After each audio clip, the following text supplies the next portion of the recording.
K9 썬더 자주포들이 모래와 숲을 뚫고 나아가 진지를 잡고 승무원들은 모든 작동 요소를 숙련합니다. 연습과 경험만이 유일한 길이며 지름길은 없습니다. 러시아와 인접한 발트해 전선에서 나토 국가들은 K9 자주포로 무장하고 있습니다.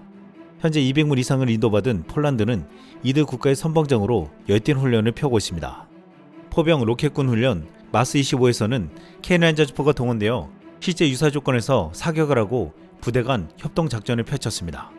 이번 마스25 훈련의 목적은 최근 도입된 K9 자주포의 실전 운영 검증이라고 했습니다. 최근 폴란드는 한 군사 무기를 다루는 특집 다큐에서 화제가 되고 있는 K9 자주포에 대해서 자세히 다뤘습니다.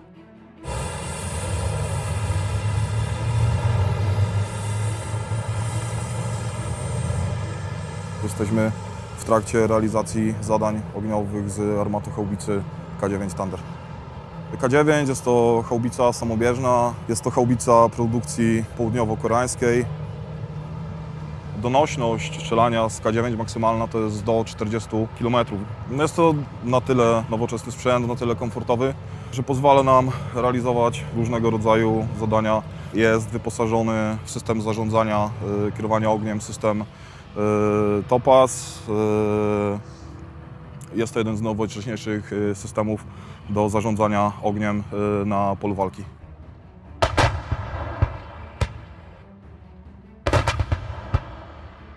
Nie ma żartów i też właśnie po to są te ćwiczenia i też po to my chcemy doskonalić i doskonalimy swoje umiejętności i też łączymy siły z, na przykład tak jak my jako artyleria łączymy siły z czołgami, ćwiczymy.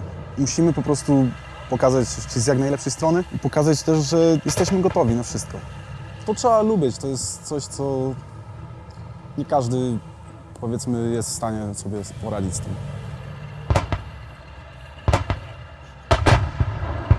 Na pewno jest to dużo nowocześniejszy sprzęt, dużo wygodniejszy, robi wrażenie. Moim zadaniem jest na komendę dowódcy działa załadować pocisk do komory nabojowej. I następnie mój kolega ładuje ładunek do komory nabojowej i czekamy na komendę ognia.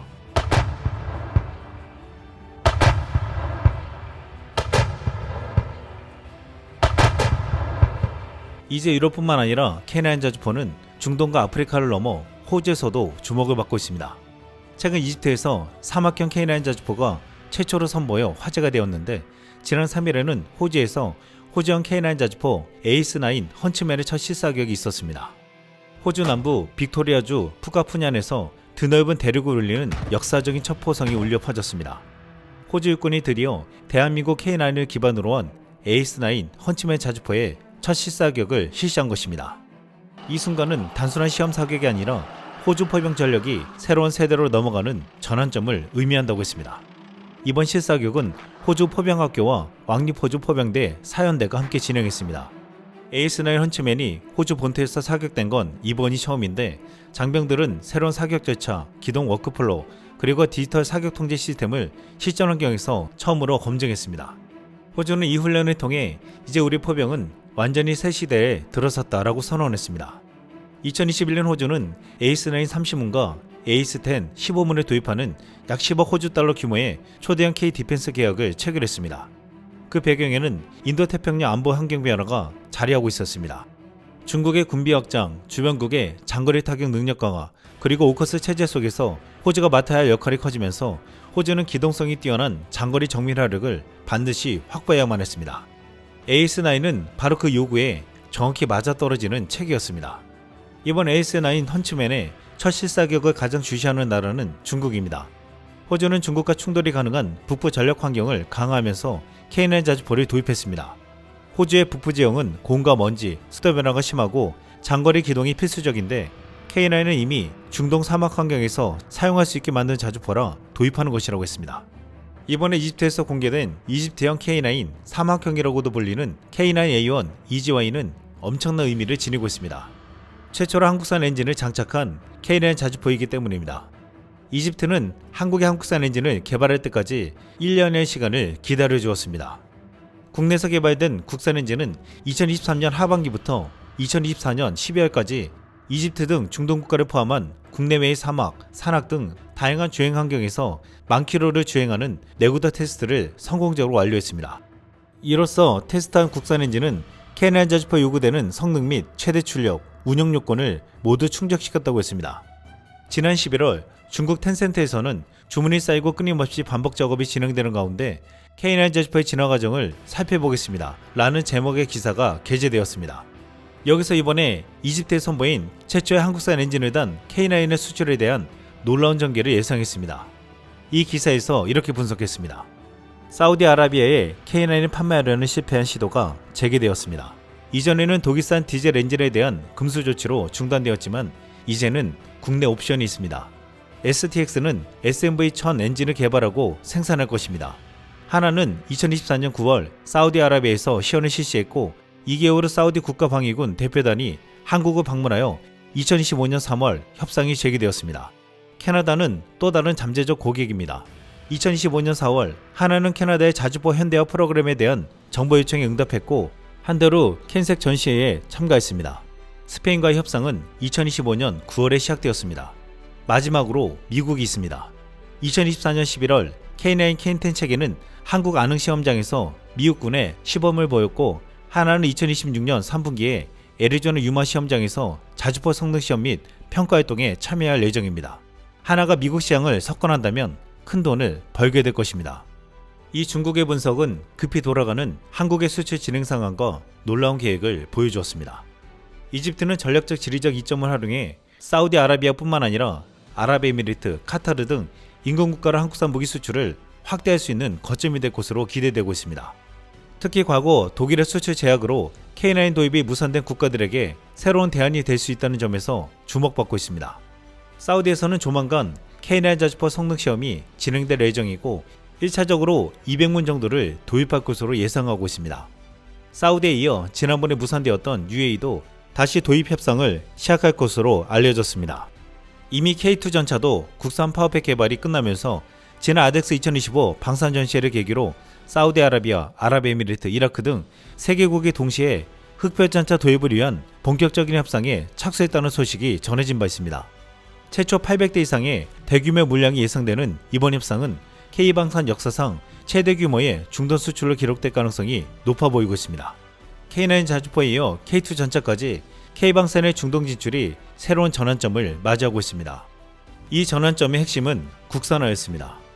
이번에 이집트의 군수 생산 담당 국무부 장관은 현지 방송과 인터뷰에서 한국산 엔진을 달아 수출이 자유로운 K9 자주포에 대해서 이렇게 인터뷰했습니다. وطبعا في الاول لازم نقول ان المدفع ده احدث هاوتزر على مستوى العالم على مستوى هذا العيار عشان احنا داخلين نبدا 155 52 عيار عشان ده نبقى فاهمين ان احنا داخلين من حيث انتهى الاخرين مش بنجيب حاجه قديمه والجانب حضرتك بتتكلم على احدث على مستوى العالم مفيش حاجه هاوتزر بعديه هو ده اكبر عيار موجود لحد دلوقتي. نعم. ازاي قدرنا نقنع الكوريين ينقلوا لنا التكنولوجيا طبعا في مصر؟ عايز اقول ايه اللي لحضرتك حصل؟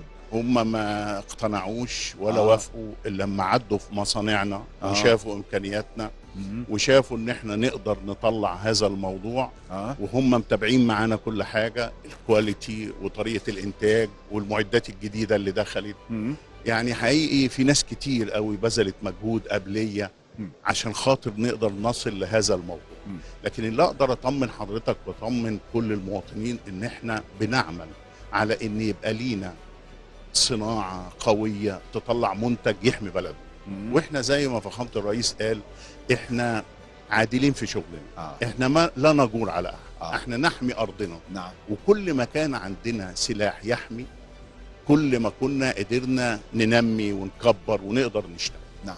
والصناعه دي عايز اقول لحضرتك ان احنا لما بنحط ايدينا في الصناعه دي احنا بنتعلم منها. 이집트가 이번에 흥분하는 가장 큰 이유는 이제 한국의 엔진을 국산화하면서 독일이나 서방의 제재를 받을 필요가 없어졌고 중동 아프리카 사막에서 기동할 수 있는 세계 최고의 자주포 K9을 자국에서 생산할 수 있다는 것입니다. 한국은 이집트를 교두보로 삼아 중동과 아프리카에 한국산 무기를 대거 수출할 수 있게 되었습니다. 이집트 한 방송에서는 이번에 이집트형 K9 자주포가 첫 선을 보이는 것에 감격하며 이것이 어떤 의미를 지는지에 대해서 설명했습니다. ما تتقال في السياق لها معنى بيتم على الأرض. سنة 21 رحت إيدكس 21 وقفت قدام مدفع هاوتزر كي 9 الكوري. وقتها ما كنتش أعرف والله، يعني ما كانش عندي إن إحنا ممكن نصنعه. بكلمكم سنة 21 مش 25. وشفت المدفع وقعدت، يعني كان أحد قدام الدنيا كلها احنا بنصنع كي 9 في مصر، مش بنصنعه بس، هيتم تسليم القوات المسلحة وحدات او كتيبة منه، من المدفع ده في منتصف العام اللي جاي، بعد 6-7 شهور من دلوقتي. يعني خلاص احنا مع الكوريين خدنا منهم تقنيات وبدأنا نشتغل عليه جوه مصر. 이번 이집트의 사막형 K9 저주포의 생산을 알리는 소식은 앞으로 중동 아프리카 지역에서 한국산 무기 수출에 거대한 장을 여는 서막이라고 했습니다. 이 이집트 방송에 이런 댓글이 달렸습니다. 신의 뜻대로라면 앞으로 몇 년 안에 이집트는 전 세계 모든 나라에 무기를 수출하게 될 것입니다. 알제리에서 온 당신의 동생. 이상 쓸망이었습니다.